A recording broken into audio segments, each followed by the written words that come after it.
পরশুরাম ধারাবাহিকের আজকের পর্বে আমরা দেখতে পাবো যে ধারাবাহিকের শুরুতেই আমরা দেখতে পাই দীপালি লাড্ডুর সাথে কথা বলছিল।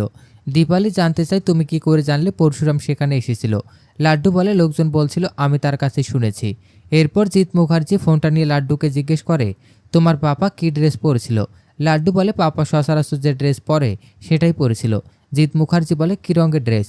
তখন লাড্ডু তার মাকে জিজ্ঞেস করে কী রঙের ড্রেস পরেছিল। এরপর লাড্ডু তার পাপা এর ড্রেসের রং বলে দেয়। ঠিক সেই সময় শিবপ্রসাদ এসে ফোনটা নেয় এবং জানতে চায় আপনারা হঠাৎ ড্রেসের রঙের কথা কেন জানতে চাচ্ছেন। দীপালি বলে না এমনিতেই, তোমরা কেমন সেজেছিলে সেটাই জানতে চেয়েছিলাম। শিবপ্রসাদ বলে আপনি কি সন্দেহ করছেন। দীপালি বলে এরকম কিছু না। এই বলে সে ফোনটা কেটে দিয়ে কাঁদতে থাকে। তখন বাড়ির প্রত্যেকেই দীপালিকে আবার চেপে ধরে শিবপ্রসাদ কী রঙের ড্রেস পরেছিল সেটা জানতে পারল কিনা সেটার জন্য। দীপালি কিছু উত্তর না দিয়ে কাঁদতে থাকে। ঠিক তখন ভূমিকা এসে পেপারটা হাত থেকে নিয়ে নেয় এবং ছিঁড়ে ফেলে দেয়।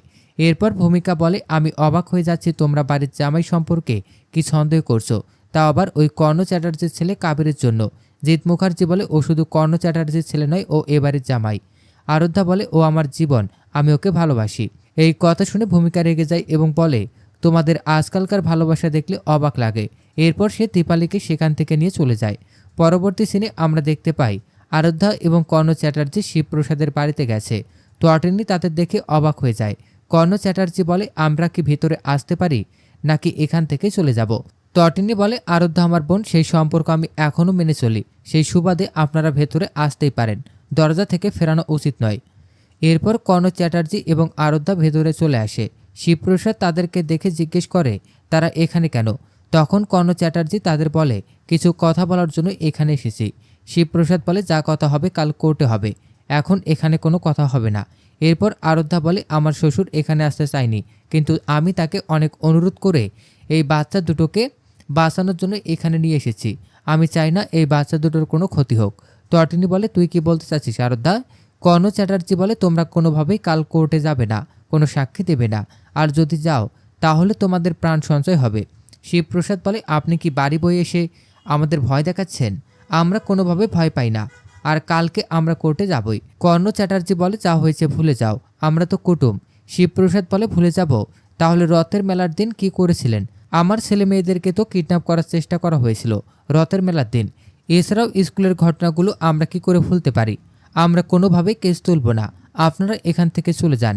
এরপর কর্ণ চ্যাটার্জি লাড্ডু এবং পিকুকে ভয় দেখাতে থাকে যে তোমাদের মা বাবাকে বলে দাও যেন কোর্টে না যায়, বোঝাও ওদেরকে, তা না হলে তোমাদের বাঁচাতে পারবে না। শিবপ্রসাদ বলে বাচ্চাদেরকে এভাবে ভয় দেখাবেন না, তাদেরকে নির্ভয় হয়ে বাঁচতে দিন, এখান থেকে চলে যান আপনারা। কর্ণ চ্যাটার্জি এবং আরাধ্যা চলে যাওয়ার সময় আরাধ্যা আবার ফেরত আসে এবং শিবপ্রসাদকে বলে রথের মেলায় একটা লোক ফাইট করেছিল মুখোশ পরে, আপনি কি তাকে চেনেন জামাইবাবু। এই কথা শুনে শিবপ্রসাদ একটু চিন্তিত হয় এবং বলে না। আরাধ্যা বলে লোকজন বলছে ওই লোকটাকে দেখতে নাকি একদম আপনার মতো, আমি একটা মুখোশ এনেছি, এটা পরিয়ে দেখতে চাই আপনাকে। আরাধ্যার মুখোশের কথা শুনে টেনে রেখে যায় এবং বলে তুই এক্ষুনি এখান থেকে চলে যাবি, তোর সাহস কি করে হয় এসব বলার। এরপর আরাধ্যা বলে এই লোকটা তোকে ঠকাচ্ছে, সে সামনে যা দেখায় সে সত্যি নয়, আমি একদিন প্রমাণ করে দেব। এই বলে আরাধ্যা চলে যায়। তখন টেনে এসে শিবপ্রসাদকে বলে আরাধ্যা এসব কি বলে গেল, কিসের মুখোশের কথা বললো, তোমাকে পরিয়ে দেখতে চায়। তখন বাচ্চারা টেনিকে বলে খবরের কাগজে যে মুখোশ পরা লোকটার ছবি বের হয়েছে ওইটার কথা হয়তোবা বলছে। এই কথা শুনে টেনি আবার নিচে চলে যায় খবরের কাগজ আনার জন্য। শিবপ্রসাদ তাকে আটকানোর চেষ্টা করে কিন্তু পারে না। পরবর্তী সিনে আমাদের দীপালিকে দেখানো হয়, সে অনেক কান্নাকাটি করছিল শিবপ্রসাদ এবং তার পরিবারের জন্য। দীপালি বলে আমার জামাই একটা মধ্যবিত্ত পরিবারের ছেলে, তাকে নিয়ে কেন এরা এত ঝামেলা করছে। ভূমিকা বলে তুমি একটু শান্ত হও, সব ঠিক হয়ে যাবে। এরপর দীপালি ভূমিকাকে বলে আমাকে একটু টেনির সাথে কথা বলিয়ে দাও। সে সিনে আমরা দেখতে পাই টেনি খবরের কাগজ না পেয়ে খালি হাতে ঘরে ফিরে আসে। তখন শিবপ্রসাদ জানতে চায় পাওনি কাগজটা। টেনি বলে না, ওই কাগজ কেউ রাখে না, কিন্তু আমি খুঁজে বের করব ওই কাগজটা।